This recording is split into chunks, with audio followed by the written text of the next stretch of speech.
ఓం నమో నారాయణాయ. వారాహి అమ్మకు నమస్కారం చేసుకుంటూ అమ్మవారి దయ ఆమె చల్లని చూపులు మనందరిపై ఉండాలి అని చెప్పి మనస్ఫూర్తిగా కోరుకుంటూ ఈరోజు వీడియో స్టార్ట్ చేస్తున్నానండి. ఇక ఈరోజు వీడియోలో మనం చూడబోయేది ఏంటి అంటే, మనం ప్రతిరోజు కూడా వారాహి అమ్మవారిని ఎంతో ఇష్టంగా పూజిస్తూ ఉన్నాం కదా. అలాగే ఈరోజు పంచమి. ఈ పంచమి రోజు కూడా అమ్మవారిని ఎంతో విశేషంగా మనం పూజించుకుంటూ ఉంటాం. అమ్మవారికి ఉదయాన్నే దీపం పెట్టుకోవటం, ఉదయం కుదరని వాళ్ళు సాయంత్రం వేళ, అందులోనూ పంచమి అంటేనే చీకటి పడ్డాక మనం చేసుకునే శక్తివంతమైన పూజ. చీకటి పడే కొద్దీ అమ్మవారికి చాలా శక్తివంతంగా మారుతుంది. ఆ టైంలో మనం చేసుకునే ఈ పంచమి పూజ అనేది చాలా విశేషం. 6 గంటల పైన మనం చేసే పంచమి పూజకి చాలా శక్తి అనేది ఉంటుందండి. ఈరోజు మీరు చేసుకున్నా కూడా, ఉదయం పూట చేసుకున్నా కూడా, సాయంత్రం పొద్దుపోయాక అమ్మవారికి ఒక దీపం అనేది వెలిగించండి. ఆ దీపం కింద ఇప్పుడు చెప్పబోయే ఈ 2 వస్తువులను మీరు ఉంచినట్లయితే మీకు అద్భుత యోగం కలుగుతుంది. ఆ 2 వస్తువులు ఏంటి, ఎలా పెట్టాలి, ఏంటి అనేటివి ఈ వీడియోలో చూద్దాం. మొదటగా పంచమి అంటేనే చాలా శక్తివంతమైన రోజు. ఈ పంచమి రోజున అమ్మవారు చాలా చాలా శక్తివంతంగా ఉంటారు. ఈ కలియుగంలో మనకు దొరికినటువంటి కల్పవృక్షం వారాహి అమ్మ. వారాహి అమ్మవారు పెద్దగా అందరికీ కూడా తెలియకపోవచ్చండి. కానీ ఈ మధ్య కాలంలో ఈ సోషల్ మీడియా ద్వారా, మన వీడియోస్ ద్వారా, మనలాంటి ఛానల్స్ ద్వారా చాలామందికి పరిచయమై వాళ్ళ జీవితాలలో చాలా అద్భుతాలు అనేటివి సృష్టించారు. అలాంటి ఒక శక్తివంతమైన అమ్మవారు వాళ్ళ జీవితాల్లో వాళ్ళు నమ్మి, మనందరం కూడా అమ్మను పూజించి ఆరాధించి, మనం నమ్మి ఇలాంటి పూజలు పరిహారాలు చేయటం వల్ల మన జీవితాల్లో ఎందరో ఎన్నో కష్టాల నుంచి బయటపడ్డారు. ఈ కలియుగంలో మనకు దొరికిన అమ్మ, మన కన్న తల్లి తర్వాత మనల్ని అర్థం చేసుకొని మన సమస్యను, మన కష్టాన్ని తీర్చగలిగేటువంటి ఒకే ఒక శక్తివంతమైన అమ్మ వారాహి అమ్మ. ఈ వారాహి అమ్మకు పంచమి పూజ అనేది చాలా విశేషం, చాలా శక్తివంతం కూడా. కాబట్టి ఈ పంచమి రోజున మనం చేసే ఈ దీపంలో మీరు పెట్టుకునే ఏ దీపమైనా కావచ్చు, మట్టి ప్రమిదిలో దీపం పెట్టుకున్న, తమలపాకల్లో దీపం పెట్టుకున్న, కంద దీపం పెట్టుకున్న, లేదు అంటే మామూలు కామాక్షి అమ్మవారి దీపం పెట్టుకున్న, అమ్మకి సపరేట్గా మీరు ఏదైనా కుందిన్లో దీపం పెట్టుకున్న, ఏ దీపమైనా సరే మీ ఇంట్లో ఫోటోనే ఉండాల్సిన పని లేదండి. అమ్మవారి రూపంతో మీరు లలితా పరమేశ్వరి అమ్మవారి ఫోటోలో కూడా అమ్మని చూసుకోవచ్చు. లక్ష్మీదేవి అమ్మవారి ఫోటో ఉన్న దాంట్లో అయినా వారాహి అమ్మను మీరు చూసుకోవచ్చు. లేదంటే మీరు పసుపుతో, ఈ నవరాత్రుల్లో మనం పూజ ఆషాఢ నవరాత్రుల్లో చేసుకున్నాం కదా, పసుపుతో అమ్మవారిని చేసుకోవటం, అలా పసుపుతో అమ్మవారిని అయినా చేసుకోవచ్చు. లేదు అంటే దీపం పెట్టుకొని దీపంలోనే మీరు అమ్మవారి రూపాన్ని కూడా చూసుకోవచ్చు.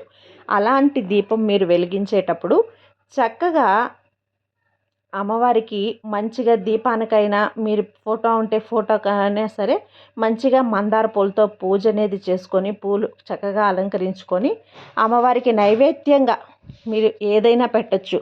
మీ ఇష్టం అండి. శనగలు దుంపలు, లేదంటే ఉడికించిన వేరుశనగ గుళ్ళు, అరటిపండు, ఒక చిన్న బెల్లం ముక్కైనా పెట్టచ్చు. మీ శక్తి కొద్ది మీ ఇంట్లో ఉన్నటువంటి ఏ ప్రసాదమైనా సరే మనస్ఫూర్తిగా అమ్మకు, మా ఇంట్లో ఉన్నది ఇదే, దీంతోనే తృప్తి చెందు తల్లి అని చెప్పి అమ్మకు గ్లాస్ మంచినీళ్ళు పెట్టినా కూడా సరిపోతుంది. లేదంటే చిన్న బెల్లం ముక్క తీసుకొని పానకంగా చేసి పెట్టినా కూడా చాలా చాలా విశేషంగా అమ్మవారు స్వీకరిస్తారు. ఏదో ఆడంబరంగా గొప్పగా అమ్మవారికి మీరు నైవేద్యం పెట్టాలి, పూజ చేయాలని ఏమీ లేదండి. చాలా చాలా సింపుల్గా మీరు అమ్మకి పూజ అనేది చేసుకోవచ్చు. మీ దగ్గర ఉన్న దాంట్లోనే అమ్మకి చక్కగా పూజ అనేది చేసుకోవచ్చు.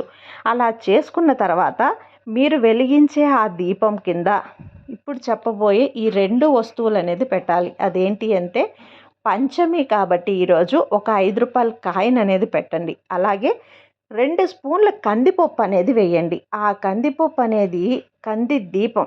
మనం చాలామంది కూడా కంది దీపం అనేది పంచమి రోజున పెడుతూ ఉంటాం. అందులోనూ మంగళవారం కలిసి వచ్చింది, చాలా చాలా విశేషం అండి. కందుల దీపం అనేది చాలా విశేషము.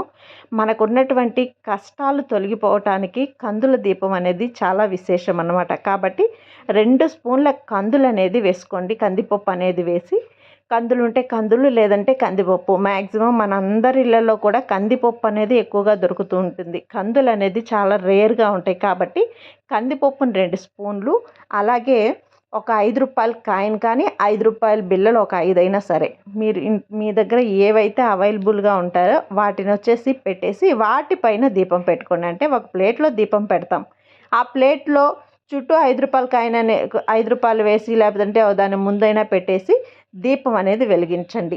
తమలపాకుతో చేసే దీపం అనేది చాలా ఆరోగ్యాన్ని చాలా మనకు మెరుగుపరుస్తుంది.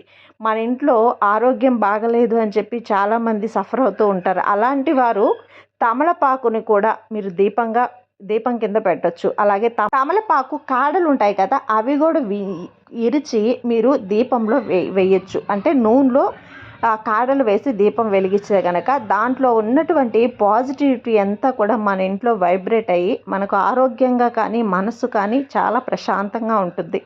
కాబట్టి ఈ పంచమి రోజున మనం వెలిగించే ఈ దీపం కింద ఈ 2 వస్తువులు పెట్టి దీపం వెలిగించండి ఫ్రెండ్స్. చాలా చాలా అంటే చాలా ప్రశాంతంగా మంచి వైబ్ అనేది మీ ఇంట్లో ఉంటుంది. ఈ మంగళవారం రోజు పంచమి కలిసి రావటం చాలా విశేషమండి. ఈ శక్తివంతమైన రోజున ఈ శక్తివంతమైనటువంటి ఈ పూజ అనేది మనం పూజ అంటే చెప్పాను కదా, ఏదో మీరు ఆడంబరంగా చేయాల్సిన అవసరం లేదు. చాలా సింపుల్గా మీరు రోజులాగే వెలిగించుకునే దీపం రోజు పెట్టుకున్నట్లే అమ్మకే నైవేద్యం. మనస్ఫూర్తిగా అమ్మను తలుచుకొని అమ్మ పేరు అనేది, అమ్మ నామస్మరణ అనేది మనం చేసుకుంటూ సరిపోతుంది. ఈ పంచమి అనేది చాలా శక్తివంతంగా ఉంటుంది. అమ్మ అనుగ్రహం మీరు పొందాలి అనుకున్న వాళ్ళు తప్పకుండా 6 గంటల పైన మనం చేసే ఈ పూజలో, ఈ దీపంలో ఈ 2 వస్తువులు వేయండి. చాలా చాలా శక్తివంతంగా మీకు మంచి ఫలితం ఇస్తుంది. అది ఫ్రెండ్స్ ఈరోజుటి వీడియో. ఈ వీడియో మీకు నచ్చినట్లయితే లైక్ చేసి సబ్స్క్రైబ్ చేయండి. మరికొంతమంది భక్తులకు షేర్ చేయండి. సర్వే జన సుఖినో భవంతు. జై వారాహి మాత.